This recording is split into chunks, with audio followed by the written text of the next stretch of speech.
Sesaat lagi Anda akan mendengarkan program Renungan Sahabat Seperjalanan bersama Pendeta Wendy Pratama.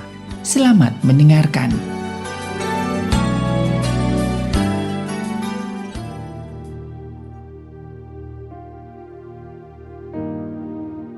Selamat berjumpa kembali dalam layanan audio Sahabat Seperjalanan. Hari ini adalah hari Rabu, 11 Januari 2023.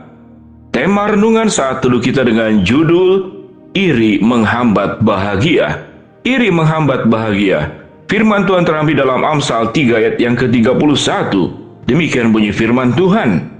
Janganlah iri hati kepada orang yang melakukan kelaliman, dan janganlah memilih salah satu pun dari jalannya. Mari kita berdoa.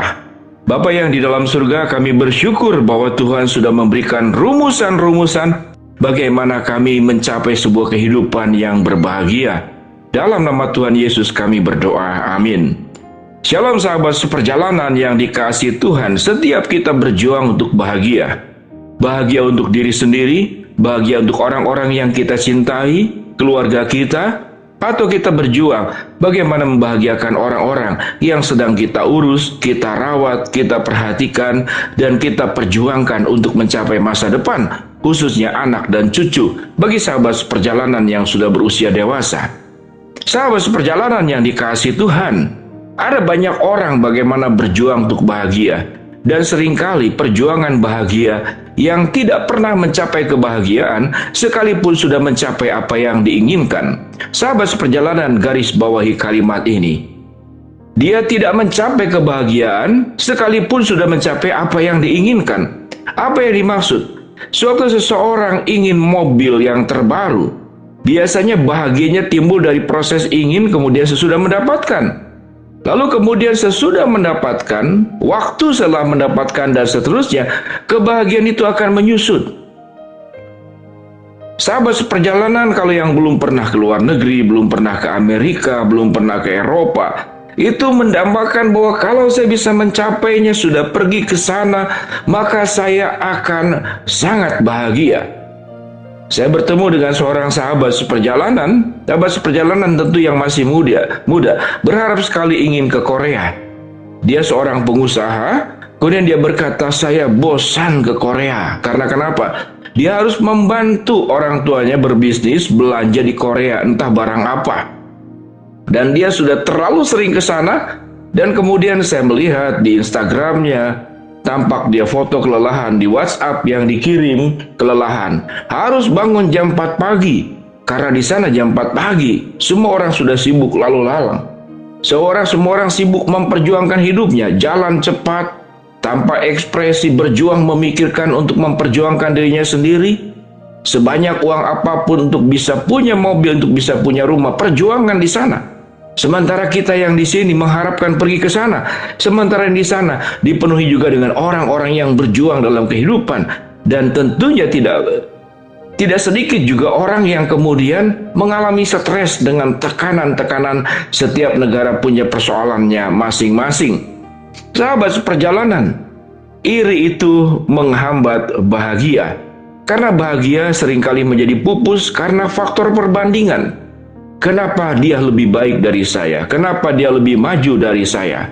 Saya anak Tuhan, saya rajin ibadah, saya rajin berdoa, saya tidak melakukan hal-hal yang buruk. Tetapi mengapa orang yang berdosa, orang yang hidupnya selebor, orang yang hidupnya jauh dari Tuhan, mengapa bisa lebih maju? Perbandingan-perbandingan seperti inilah yang dipakai oleh iblis, yang dipakai oleh kuasa kegelapan, yang masuk dalam hati setiap sahabat seperjalanan. Tatkala perasaan-perasaan iri itu masuk, maka kemudian dia mendominasi, dia menjajah kita, dia membuat kita penuh dengan ketidakpuasan dan ruang-ruang bahagia yang ada pada diri sahabat seperjalanan, yang ada di pikiran, yang ada di perasaan, yang ada di hati, dan yang ada di hidup sahabat seperjalanan. Secara tidak sadar tersingkir perlahan-lahan sampai mungkin habis sama sekali. Yang dikuasai, yang menguasai hidup kita adalah ketidakpuasan. Mengapa? Karena perbandingan. Karena kita iri. Mengapa tidak sebaik dengan orang yang bersangkutan. Jangan-jangan orang bersangkutan pun tatkala dia juga memperbandingkan dengan yang lebih baik dari orang lain, dia pun juga mengalami iri. Jadi sahabat seperjalanan iri kepada orang lain, yang orang lain itu sendiri juga sedang iri kepada pihak lain yang lebih baik daripada dirinya. Apa yang firman Tuhan katakan? Janganlah iri kepada orang yang melakukan kelaliman, dan janganlah memilih jalan satupun dari jalannya. Kelaliman tentu hal-hal yang tidak benar di hadapan Tuhan. Dengan iri biasanya kita sudah tidak lagi mempertimbangkan apakah jalannya itu benar atau tidak. Dengan iri hati dan kelaliman yang dibuat, orang akan melakukan apapun juga, tidak peduli orang dirugikan, tidak peduli orang ditertekan, tidak peduli orang kemudian kehilangan nafkahnya.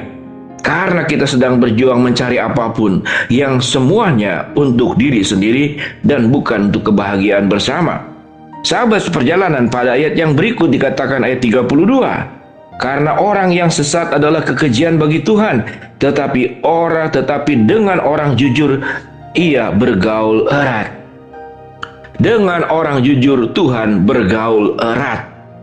Sahabat seperjalanan, belajarlah jujur dengan dirimu sendiri, bahwa kebahagiaan itu sesuatu yang sangat mudah didapatkan. Bagaimana? Yaitu dengan bersyukur. Dengan bersyukur, maka kehilangan iri hati itu akan hilang dengan sendirinya. Apa sesungguhnya kebutuhan manusia yang paling mendasar? Adalah kita bisa makan cukup, kita bisa tidur dengan baik, kita bisa punya keluarga, ada orang yang mengasihi kita, dan kita juga bisa mengasihi orang yang bersangkutan. Selesai urusan. Kebutuhan hidup manusia pada dasarnya itu sederhana sekali. Berapa banyak orang yang bisa makan apapun, beli semua makanan yang termahal, kemudian dia menjadi iri hati kepada mungkin orang-orang yang di bawah, yang cuman makan dengan nasi hangat, lalu dengan ikan asin jambal roti, kemudian ada kangkung sedikit, dan ada sambal. Dia sudah nampak bahagia.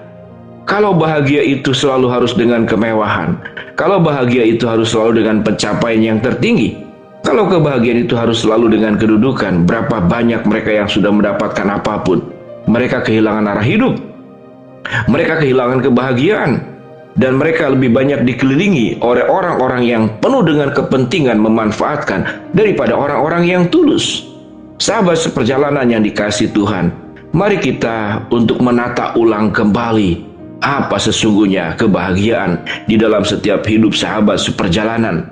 Dalam pelajaran renungan yang kita hari ini pelajari, salah satunya adalah bagaimana kita mencapai kebahagiaan.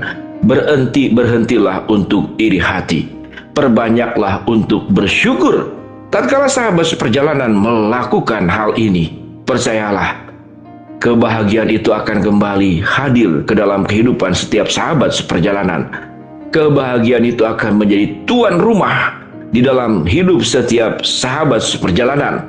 Dan iri hati akan keluar dari rumah kehidupan sahabat seperjalanan, dan jangan pernah diundang kembali sekalipun cuma di pekarangan rumah kehidupan kita.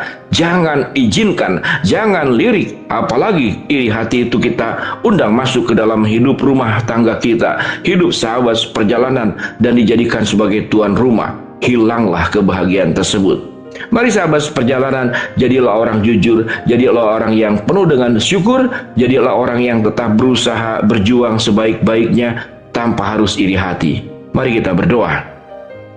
Bapa yang di dalam surga, kami bersyukur untuk kebenaran firman Allah yang menolong kami. Kami bahagia kalau kami berhenti iri hati. Hamba-Mu berdoa buat sahabat seperjalanan yang sedang sakit, Tuhan jamah sembuhkan. Sahabat seperjalanan yang sedang menghadapi masalah, Tuhan bukakan jalan. Sahabat seperjalanan yang sedang berdoa, mengharapkan sesuatu kepada Tuhan, Tuhan kabulkan dengan cara dan waktunya Tuhan. Dalam nama Tuhan Yesus kami berdoa. Amin. Shalom sahabat seperjalanan, selamat berbahagia tanpa harus iri hati. Amin.